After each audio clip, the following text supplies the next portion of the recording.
Bismillah. Assalamualaikum warahmatullahi wabarakatuh. Alhamdulillah. Hamdan katsiran tayyiban mubarakan fih kama yuhibbu rabbuna wa yarda. Asyhadu an la ilaha illallah wahdahu la syarika lah wa asyhadu anna Muhammadan abduhu wa rasuluhu la nabiyya ba'dah. Kaifa halukum anak-anakku sekalian yang berbahagia?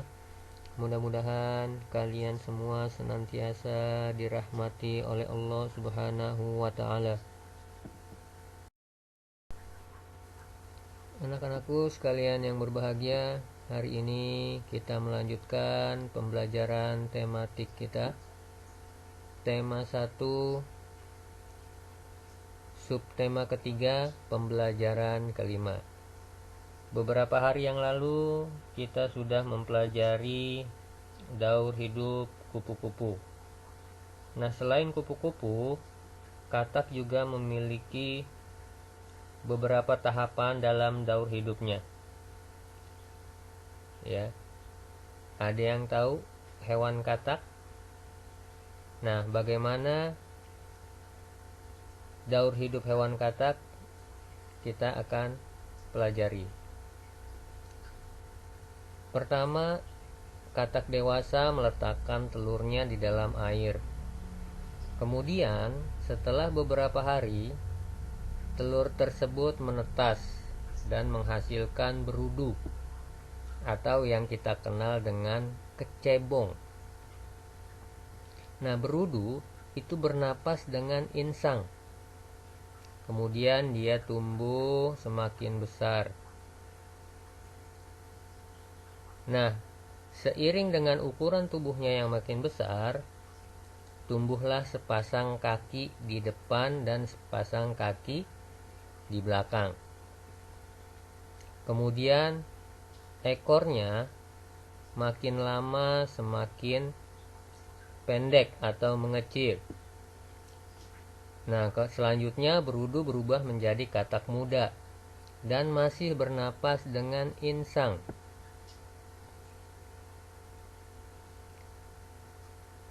Nah, setelah itu katak muda berubahlah menjadi katak dewasa.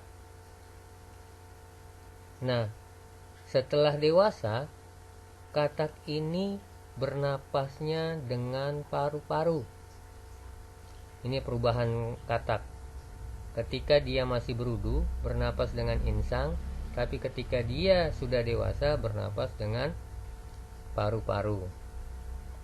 Kemudian jadilah katak dewasa dan bertelur. Begitu seterusnya. Kalian bisa perhatikan gambar daur hidup katak. Ya, mulai dari telur menetas, ia jadi berudu makin lama makin besar, tumbuh kaki di belakangnya 2, di depannya 2. Kemudian ekor berudu lama-lama menjadi pendek. Kemudian jadilah katak muda dan menjadi katak dewasa dengan bernapas dengan paru-paru. Selanjutnya kita akan belajar matematik. Kalian perhatikan di sini ada contoh soal. Ya. Di video ini ada contoh soal. Kalian perhatikan, Pak Usman memiliki 5 kolam yang digunakan untuk memelihara ikan. Jika tiap kolam berisi 150 ekor ikan, berapakah jumlah ikan Pak Usman? Ya, jawab. Pak Usman memiliki 5 kolam. Tiap kolam berisi 150 ikan. Berarti jumlah ikan seluruhnya adalah 150 kita kalikan dengan 5. Ya, ini kita kalikan. Ya, masih ingat? pelajaran yang lalu tentang perkalian seperti ini. Kita kalikan dulu satu per satu, ya. 5 dikali 0 hasilnya 0. Kemudian 5 dikali 5 25, ya betul 25. Kita taruh 5. Duanya di mana? Duanya kita simpan di atas angka 1. Ya, duanya kita simpan di atas angka 1. Kemudian kita kalikan lagi 5 dikali 1 berapa? Ya, 5 dikali 1 5 ditambah 2 hasilnya adalah 7. Ya, jadi jumlah ikan seluruhnya milik Pak Usman adalah 750 ekor. Selanjutnya kita mengamati dan mempelajari daur hidup nyamuk. Nyamuk memiliki daur hidup seperti hewan lainnya. Ya, daur hidup nyamuk ini dimulai dari telur, kemudian mentas menjadi jentik-jentik, dari jentik-jentik berubah menjadi pupa. Setelah beberapa waktu, pupa berubah menjadi nyamuk. Nah, tahapan perkembangan nyamuk ini berlangsung sangat cepat dan terjadi pada media air. Beberapa nyamuk dapat menjadi penyebar penyakit yang sangat mematikan, ya, yaitu penyakit demam berdarah. Betul. Kemudian selain nyamuk yang dapat menyebabkan penyakit juga ada lalat. Ya, lalat ini dapat menularkan penyakit perut. Makanya hati-hati kalian ketika menaruh makanan atau menyimpan makanan, jangan lupa ditutup supaya tidak dihinggapi oleh lalat. Kemudian untuk lebih jelasnya, kalian bisa baca teks yang ada di buku kalian. Itu adalah pertumbuhan nyamuk. Ya, di situ nanti kalian bisa memahami bagaimana daur hidup nyamuk dan bagaimana nyamuk itu hidup. Ya, di tempat seperti apa nyamuk itu hidup. Ya. Nah, untuk lebih jelasnya kalian bisa perhatikan gambar berikut. Nah, ini adalah gambar daur hidup nyamuk. Ya, mulai dari telur, kemudian jentik, dari jentik-jentik berubah menjadi pupa, ya, semacam kepong, kemudian pupa menjadi nyamuk dewasa. Nyamuk dewasa bertelur dan begitu seterusnya. Inilah daur hidup nyamuk. Dan daur hidup nyamuk ini begitu singkat, ya, begitu singkat dan cepat dibanding daur hidup hewan yang lain.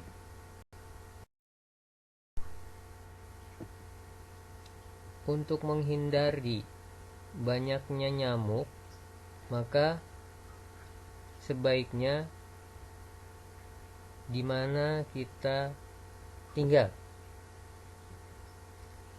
Tentu kalian suka tinggal di lingkungan yang bersih dan sehat. Kenapa?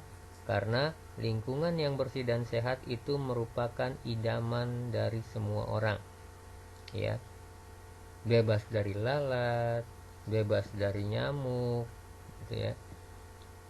Udaranya bersih, maka lingkungan yang bersih dan sehat ini merupakan idaman semua orang. Nah, kemudian bagaimana sih cara menjaga kebersihan lingkungan? Yang pertama, kita memelihara dulu lingkungan rumah kita.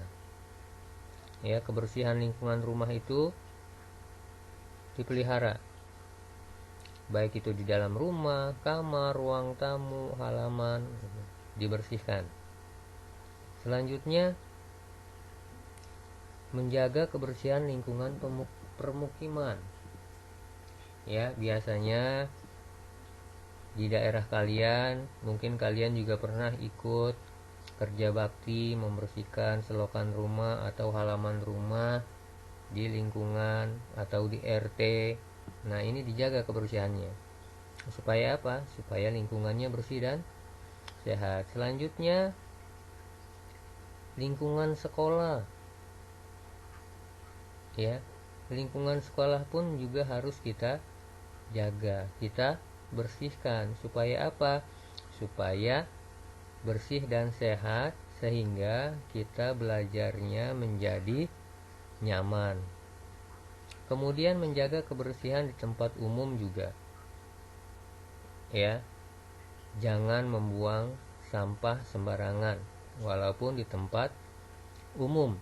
Jangan mentang-mentang tidak ada yang lihat ini, di tempat umum kalian buang sampah sembarangan. Apalagi sampah-sampah botol plastik yang nantinya ketika hujan airnya tergenang di botol plastik itu, kemudian akan dihinggapi atau ditumbuhi oleh nyamuk-nyamuk. Nah, ini harus kita pelihara dan kita jaga. Agar apa? Agar lingkungan menjadi bersih dan sehat. Selanjutnya kita pelajari soal matematik perkalian supaya kalian lebih menguasai. Di sini ada contoh soal 320 dikali 4. Ya. Ini dapat kita hitung dengan cara bersusun. Seperti tadi. 320 dikali 4. Ya, ini kita kalikan. Sama seperti yang tadi. Satu-satu kita kalikan. 4 dikali 0. Hasilnya 0. Kemudian 4 dikali 2. Hasilnya 8. Betul. Kemudian 4 dikali 3 hasilnya 12. Ya, langsung ditaruh 12 karena 4 tidak dikalikan oleh angka yang lain. Maka hasil akhirnya kita langsung taruh di bawah 12. Jadi 320 dikali 4 hasilnya adalah 1280.